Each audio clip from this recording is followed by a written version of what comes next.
Hi. I'm Joshua Simon. I'm Kennedy Sung. I'm Sam Joe. And we are the SG Boys. The new gay podcast from Singapore. Subscribe and find us on Instagram at the SG Boys. All right, so this week we jumped on Singapore's top podcast, hosted by Singapore's top influencer, top podcaster, top everything. You want to be on top? Sam Joe's voice is honestly quite melodious. I'm surprised. You're only realizing that now. Preetipls has a podcast called Chime Me, Bitch. So we jumped on and we covered a lot of everything. It was a riot. It was all over the place. We spilled a lot of tea, like literally. We spilled chai. We had a blast. Okay, so what we're going to do on this episode today is we're going to play you a whole bunch of highlights from the episode, expand on some of the topics that we brought up, flesh it out a little bit more, and maybe play you a couple of unreleased moments from that episode. Yeah, exclusive. All right. Exclusive.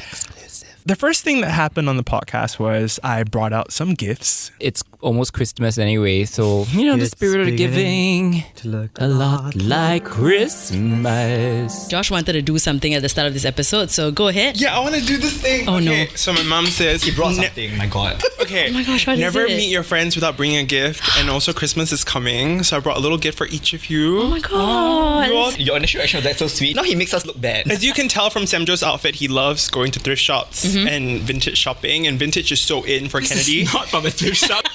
Kinda. Backhanded. Oh. Yeah, so backhanded. I've got 3 cassette tapes Oh. that I'm going to give to each of you that I feel matches. Don't look so disappointed. Kennedy's just like, what is this relic? I just don't know how to play it. I found out that Kennedy is a child. Yeah. He's 23 years old. He's the baby of the group. Yeah, Okay. I understand if you don't get this, you know? So, Samjo, yours is ABBA. Oh, Gold, I love it. because this is like wow. totally you. The 70s, yes. Dancing Queen. I love ABBA. Thank you so much. Thank you for the music. I wonder what yours is going to be. So yours this is actually 100% you. Okay. Love Simon, Oh, the official wow. soundtrack. Oh, that's Yeah. so cute. That is on my cassette. Yeah. We keep talking about this movie. Love Joshua Simon. Okay. wow. Okay, and Preeti, you are brave. You're never afraid to speak your mind, whether it's politics and anything that we're discussing right now. I feel like you're a trailblazer in many ways. So, Janet Jackson, Rhythm Nation. Oh, wow. Oh my god, this one Classic. looks so cool. This is... I yeah. love it. So, there you go. Cool. Cassettes. Thank you so much. Yeah, of course. Iconic. Yeah, this is a relic in the best way Wait, possible. Did you like grow up with yeah, like, I did. Right? But Cassettes in the cars and... But I don't think I have anything left at home to Yeah. actually play this. But if you ever... I know what I'll bring. You would have a cassette tape exactly. Thank for you so that. much. Yeah. Oh, Josh. That was Okay. so sweet. Do you guys still have your cassette? How many of you threw it out the moment the episode was done? I have the cassette. I just don't know how to play it. Same. I haven't unwrapped it. You know, actually, even CDs, like recently, a friend of mine asked me if I could, pull out a bunch of footage from an episode of a TV series she did like in the early 2000s. And usually I'd be like, yeah, no problem, give it to me. I'll pop it in. I'll pull out the files. I could not find a disk drive in my house. No, like literally, I have no CD drive. I think there's most people these days as well, right? I mean, once upon a time, I was that sucker collecting DVDs, all my favorite movies. I would go and pick them out in the store, like HMV or something, or even like the dollar bins. And now it's like, okay, I have all these DVDs, but nothing to play them on. But somehow, like your favorite artist, buying the CD, the physical copy, you do feel special. For sure, yeah. I miss that tactile feeling of being able to like open the CD or the CD cover the sleeve and you can see like, the credits and everything and flip through all the photos. Because back then there was really not a lot of social media, so those were the photos of like Mariah if you wanted to see Mariah, or the Spice Girls if you wanted to see them. Like those were the exclusive photos that you can only browse through if you actually have the physical copy of the album, and it was so precious. Actually, the earliest memory I have of like physical CDs was actually Amy Winehouse. Oh, Back to Black? Yes, Back to Black. That's it was a solid good one. album. 07, I was like in P4. I had a desktop player back then. It was 5 CD player, so I could cycle through all the songs. That's like the cars, back then. The cars you can put in like 10 discs. Now you still can actually. Oh, Yeah. I mean, really? Yeah, you still can. You can put in a few, but there's just one hole, and then you just like slot, and then they would do like some internal like musical chair rotation Ew. in there. Only one hole? That sounds really boring. One hole, but many opportunities. I used to go everywhere with a Discman, so CDs are really precious for me, but I still have, like you, Samjo, I still have a solid DVD and Blu-ray library. Also, I spent about $25,000 on vinyl records.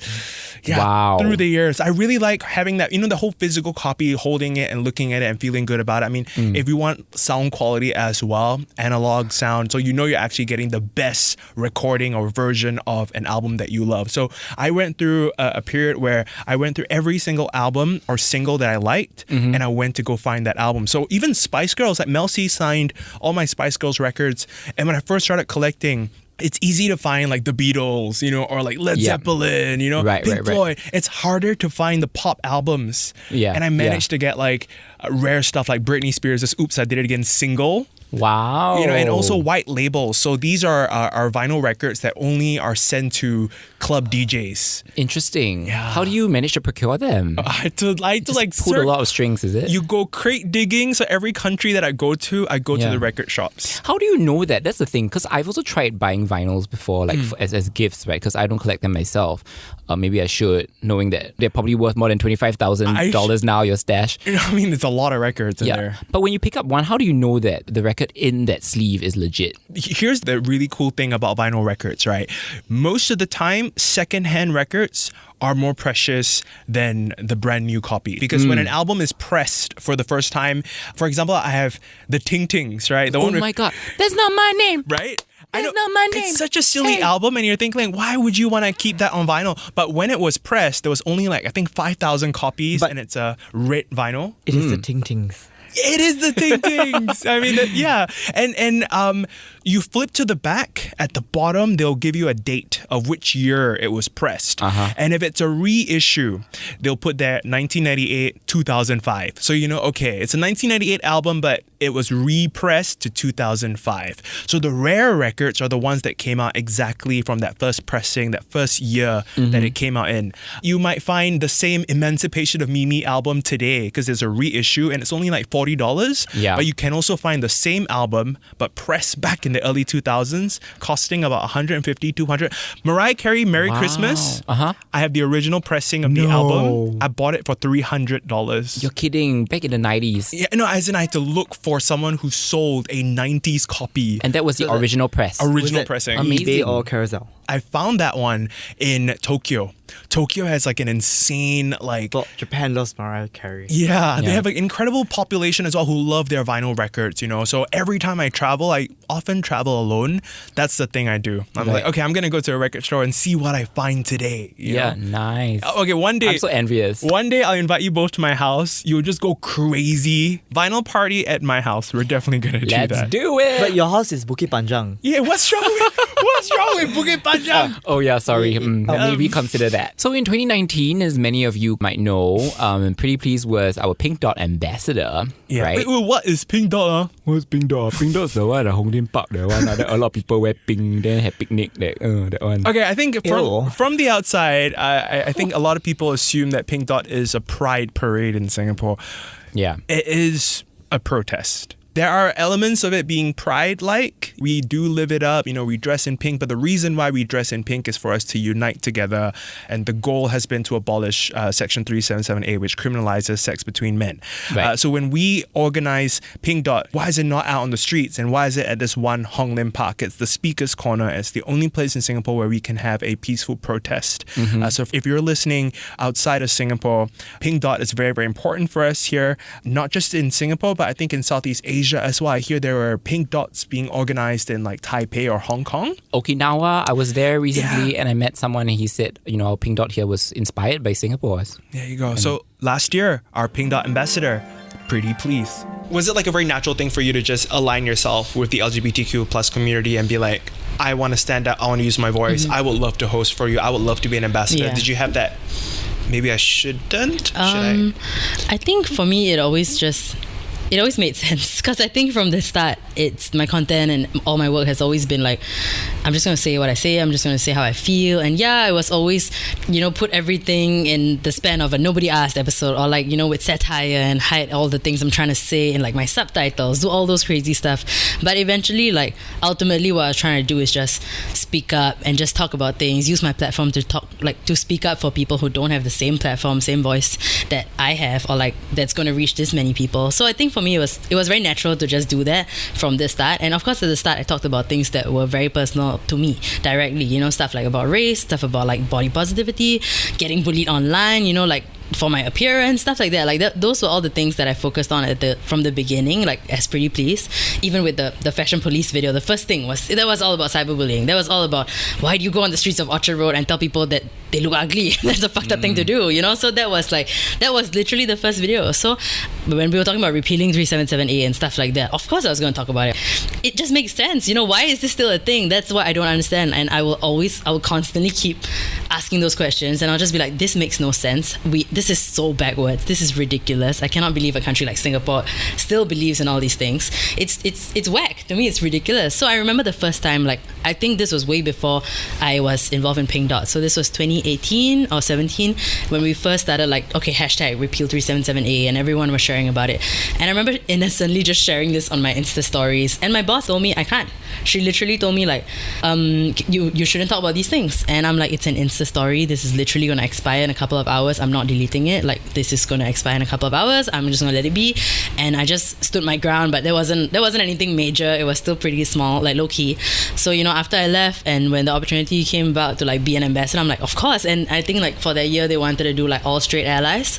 So it was a very interesting, like, I know there was a lot of backlash also that year. A lot was happening because the whole Tosh Rock thing and like, why do you get all straight people? And I'm like, yeah, I get it too. I think a lineup of all LGBTQ plus community members would be great. But if you're trying to make a point here about how important allies are in this country, it also makes sense to do a full straight thing because allies are so important.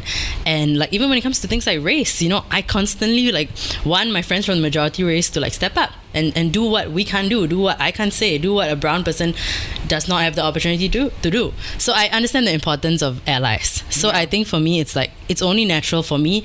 If I can be an ally for any community out there, I'm down. Sign me up. Like, where do I sign up? What can I do to like just raise awareness here or try and form some kind of like positive change in the communities? It just makes sense, It just makes sense. My friends deserve to have what I have, the opportunities. Was that what kind of drove you at the start? Because you said that it was very natural for you. Yeah. You knew exactly that what's right and what's wrong, and the moment you heard 377A, like, okay, I'm gonna align myself immediately with this cause, right? Yeah. But like, was that from because your family? You've always been very open about it in the household. Actually, I don't think it's something that. I definitely didn't learn this from my parents, straight up. My parents come from my parents are in their 60s. Yeah. We just never had conversations like this, but I guess they also didn't need to, But my mom, obviously, I have friends who are members of the LGBTQ community, obviously, and they are, sometimes it's very obvious, sometimes my mom can tell. And my mom's not the kind of mom who will like, behind their back ask me stuff. My mom knows, and like Wisan, my intern, he talked about this. My mom loves Wisan. Nothing's different. She treats him the same as any one of my friends. When I see my mom like just be herself, I'm like, that's cool. I guess my mom's cool, but I have not explicitly had a sit down. Like, I don't know. I just never had the opportunity, never thought about it. But I think my mom would be cool. I just wanted to say something to you, Preeti, about you spoke about being an ally and everything, and not a lot of people know this, but my first Pink Dot was only like 2 years ago, and it might surprise like a lot of my gay friends because they're like, really, like I mean, just look at your Instagram and everything. I'm like, yeah, really. But it's been a journey for me, and it's still a journey. Yeah. And I've told these two guys many times also that starting this podcast also like freaks me out. Sometimes I wake up and I wonder if I should even be doing it. So 2 years ago, I walked. It was my first time walking into Hong Ling Park wearing this like pink second-hand pink t-shirt. No, it wasn't. It was my own pink t-shirt. But it was I love old clothes. I can't help it. But I was very nervous because I didn't necessarily have like a clique, even though I had a lot of friends. But I didn't really like tell anyone I was going. It was only a couple of friends. I said, okay, if I see you there, I see you there. Yeah. I always tell people it felt like the picnic version of Tantric, right? You're like, hey, like, oh wow, yeah, Tantric is wild. It can be quite scary going to Pink Dot. Yeah. But actually, what really resonated with me that year, my first year at Pink Dot, was seeing a couple of my straight friends there, and there's something so powerful about it. Literally, one guy was like a friend from college. Never expected to see them there. We've never had like you and your parents never had that conversation. Yeah. So I really don't know what their stance on it is. You know, never openly told them that, okay, you know, I'm gay or I'm queer or whatever. But to see them there, it like, we did not need to have that conversation, and it was just so. You just knew, It was so beautiful. We just hugged each other, and I knew that they were there for us, and so I just want to say to people like you guys, it really means a lot. I'm sure people have told you that before, but yeah, since I'm here sitting across the table, having chai and spilling your tea all over the place, Literally. I want to tell you personally, thank you. That was a clip from our SG Boys Chai Me Bitch crossover with Pretty Please. With our SG girl. There you go. Yeah. We've been looking for our SG girl. Well, Samja, I didn't know that you only started going to Pink Dot As late as 2018. That was my first Pink Dot 2018. I absolutely can relate to that. I mean, last year, the Pink Dot stage was very important for me. I went up, I sang. That was also the first time, you remember the first episode, that was the first time Kennedy saw me like on stage. And you sang right? Part of Your World. Yeah. But every year before that, I'm going to be honest with you, Pink Dot was tough. I'm happy that I could go on stage and sing and express myself, but every year prior I would go and I'd be like, I wanna be here, I have to support this, you know, like this is my family, this is my people. But I would go there and like what you said, you know, it's like tantric but a picnic setting. Yeah. Maybe it is just me and my insecurities, but it felt like I had to look a certain way or dress a certain way, and the pink t-shirt had to be this tight. Oh. Yeah, it was really tough. And there's that, oh, what if I bump into this person who ghosted me, or that person, you know? And Yes. it just became really anxiety inducing, and I had to keep reminding myself that no, I'm not here. It's like going to church sometimes, and then like all your past issues with the different community members, for example, like interfering with, you know, you're there for God, right? So like, I know it's a strange analogy, but like I had to remind myself, I'm here to go to Pink Dot because I'm here to protest 377A. This has nothing to do with me bumping into anyone or having the right amount of friends or dressing up a certain way or anything. I had to just constantly push myself to go up to the drag queen, show some love. Do you know how much money she spent on that makeup and that costume, and how hot it is, and how much she still time. do that, you know? It's bigger than us, you know, it's bigger than you or whatever conflict you might have with like someone, right? Yeah. You're absolutely right. Like, you know, it wasn't just, I mean, when I said a picnic version of tantric, I meant that in the best way possible. I just meant like you just throw a stone and you definitely hit someone you know. That's what I'm saying. Of course, sometimes like, you know, it might be a bit awkward, but I always tell friends like, you know, you think Singapore is small, wait till you're in the gay scene, like, you know, because Singapore is small, but Singapore gay people are like, you know, it's kind of like it's always 1 degree of separation. Like, it is, you know. even more minimized. So like I totally understand what you mean by the whole like going to Pink Dot and like not knowing. But the funny thing is that when I went there, suddenly I saw my secondary school senior. Yes, and then we had a very good kind of like he was like join us, that kind of thing, and I didn't feel so scared lah. That's I mean, nice. it's very welcoming for me so far lah. Yeah, you found a place or at least a group that you could belong to, because the 2018 one, I think that was your first one, right, Samjo? Yeah. The 2018 one was tough for me. Like I remember going there and then walking away. While I was walking away, I had to talk myself back to go back there. I'm glad that I went back, and then I kind of said a little silent prayer, and I said that, you know, maybe next year I'll get to perform. Maybe next year, instead of being the awkward person in the crowd, I will have something else to give. Maybe I can serve a bigger role or a different role. Next thing you know, next year I'm on that stage. And how did that happen anyway? Did they call you or? I actually reached out to them. Okay. I actually reached out to them. I said, I didn't want to wait for anyone to invite me. You know, I just said like, this is something that I know I want to do. You gotta make it happen. You know, and people can say, what, thick skin or whatever. I don't care. Like, I want it to be on that No, stage. at the end of the day, I mean, even if you did ask for yourself, I'm really happy you came on, because I really did. You know, when you sang Part of Your World, I felt very heard and seen. Legit, like, cause Little Mermaid is one of my favorite Disney movies, and when you performed it, I was like, oh my god, someone understands, you know what I mean? And I'm really glad that you performed that. It was like I released that 377 Bay video in the morning, and then I went down. So that whole experience, that whole day for me was, wow, you made that experience in its totality like really great. So I'm really glad that you performed. Thank like you. at the end of the day. 377 Bay. We actually have not heard that name in a while. And In a long time. Through the series, you might have heard, you know, Kennedy talk about how he's not comfortable with the term activism anymore, and he dropped the 377 Bay handle, and he's still trying to figure out how to speak up for the things and the causes that he resonates with.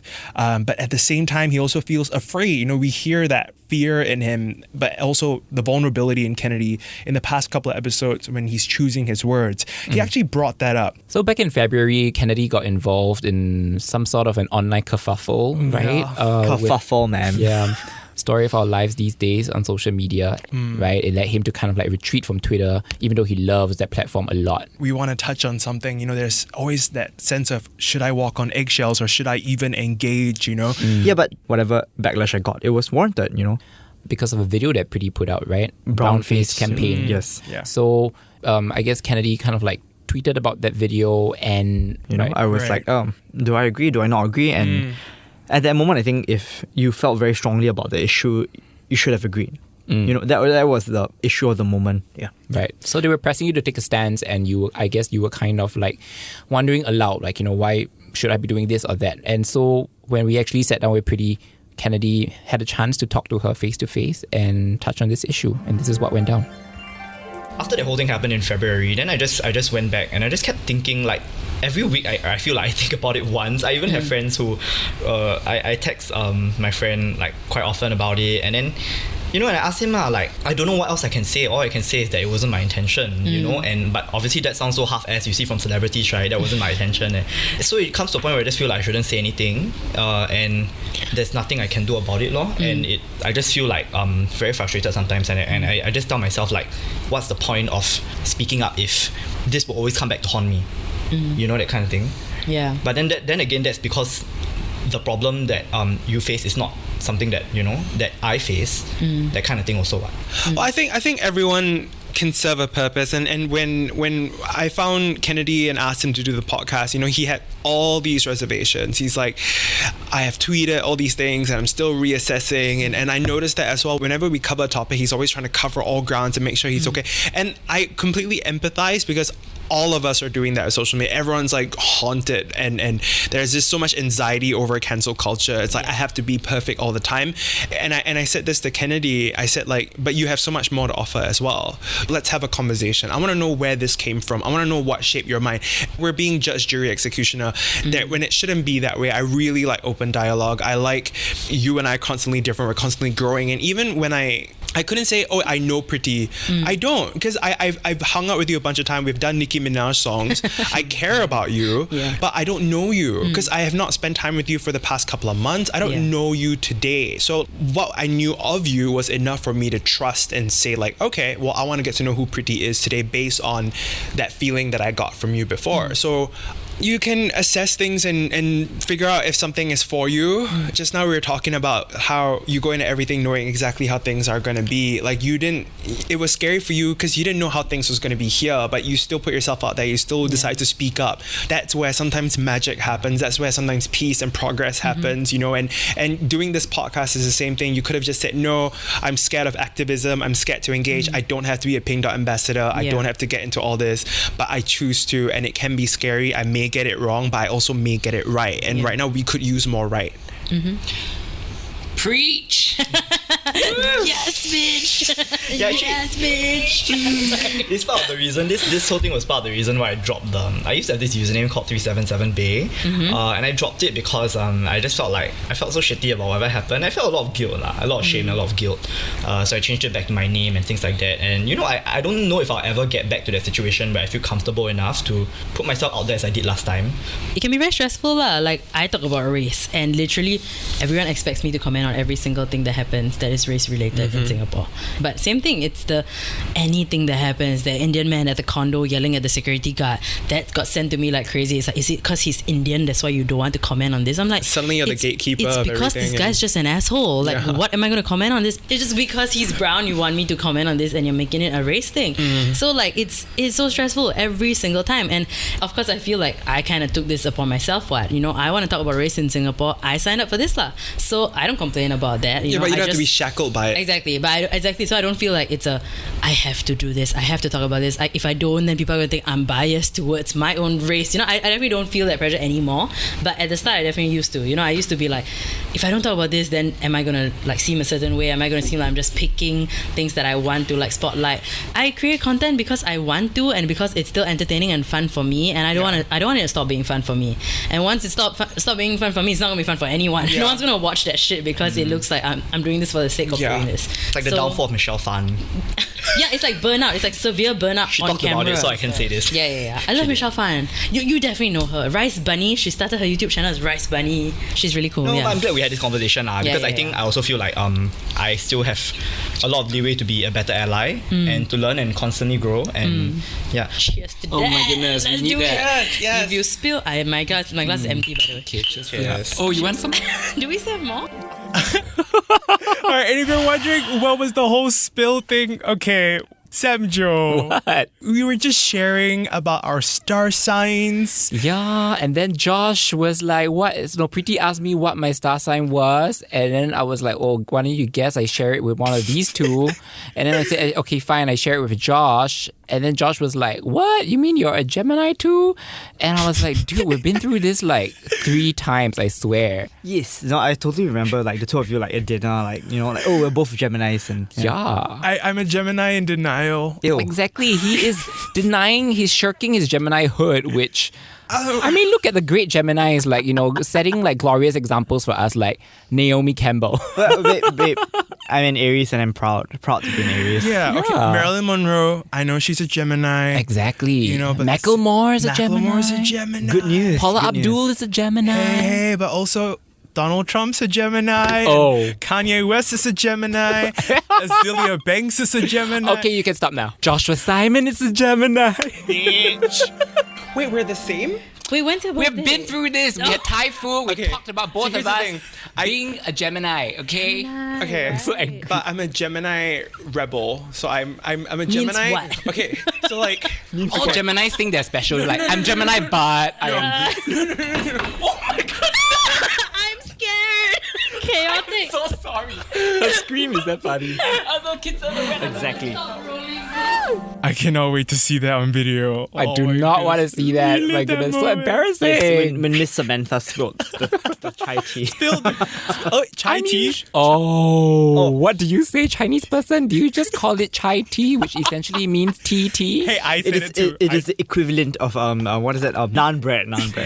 Yeah. For more shenanigans, you can check out Pretty Please's Chai Me Bitch podcast that the SG Boys just jumped on. But we'll leave you with this juicy exclusive, listener.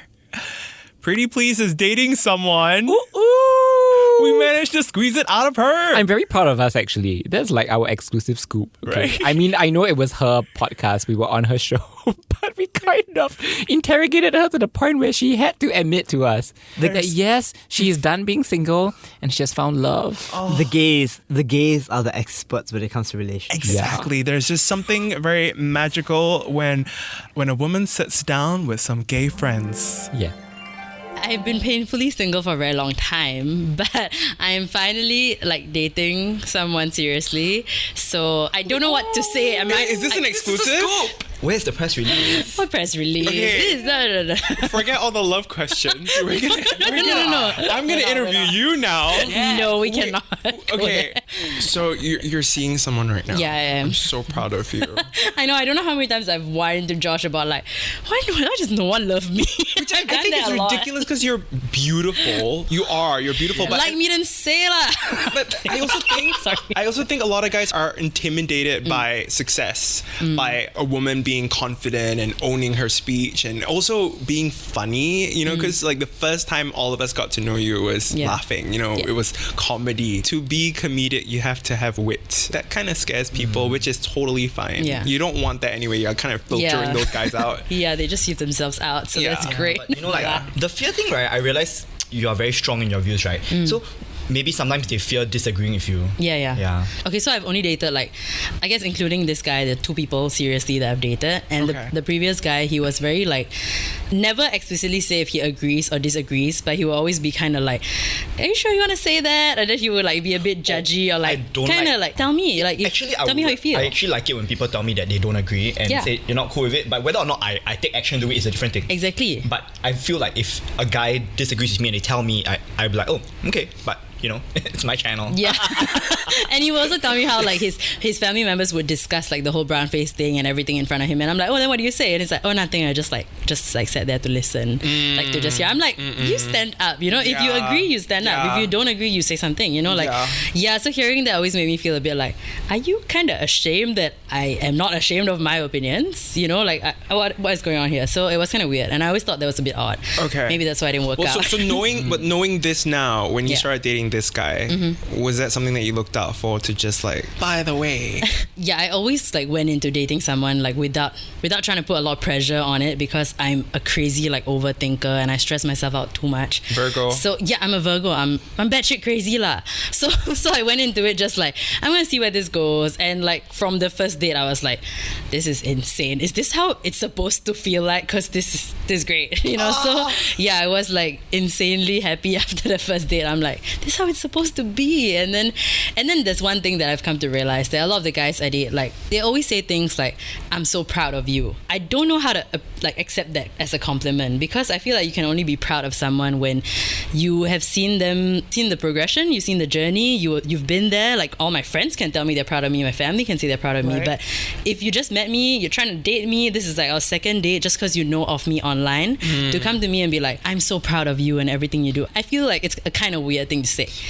Did they go into the date trying to know you beyond that? Yeah. You know, or is it just they just want to get to know the online Preeti? Yeah. They only want to know Preetipls. They don't want to know Preeti Naya. You know. Yeah, it always felt weird. It's still a nice thing to say. Yeah, no, it's definitely not rude. It means or anything well, like that. you know, because it's based on what I know of you.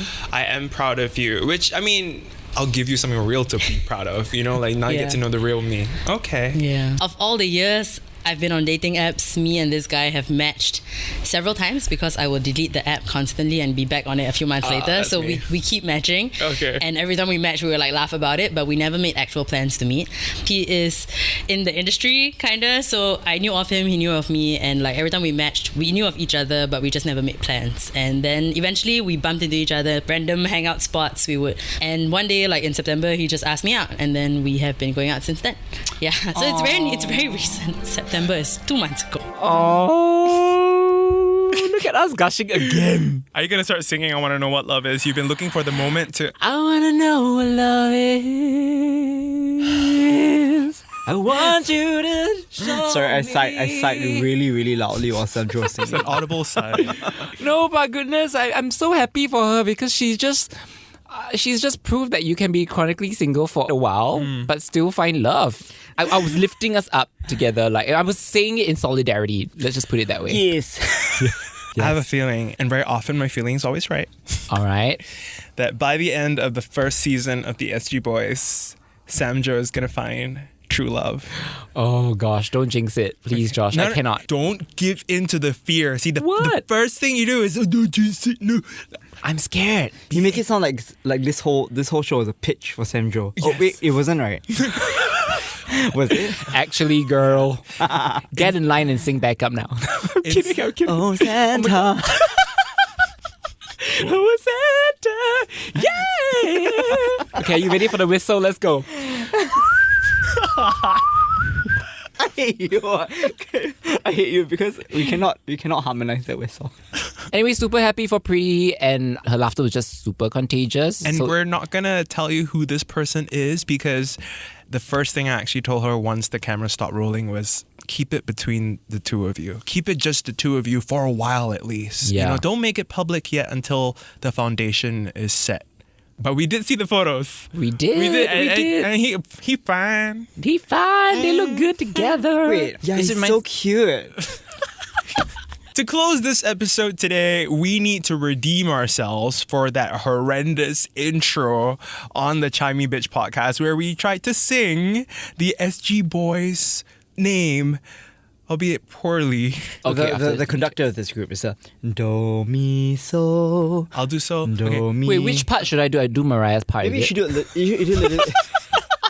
Okay, Kennedy, you do Ari, Baby, and you are J Hart, you Josh. you can do the me, but you gotta flatten it. Like, do me. Like just do it a little bit lower. Okay. 13.7 cents flat. You just go me. No, 13.7 cents flats. That's what perfect harmony is This supposed is a to be like. pianist. You'll see. Yes. Are you doing the do? I'm doing do, mi, so, Okay, do. 1, 2, 3. The SG Boys. Let's record an album. Wait, can we hear it? Can we hear it? The SG Boys. Samjo, you're stealing my part. What? Wait. Do, mi, Can we go higher? 1, 2, 3. The SG Boys. Let's go, caroling. The SG Boys. That new gay podcast from Singapore. Subscribe and find us on Instagram at The SG Boys. The beliefs, views, and opinions expressed on this podcast are attributable to its hosts only and are not intended to malign any religion, ethnic group, organization, company, or individual.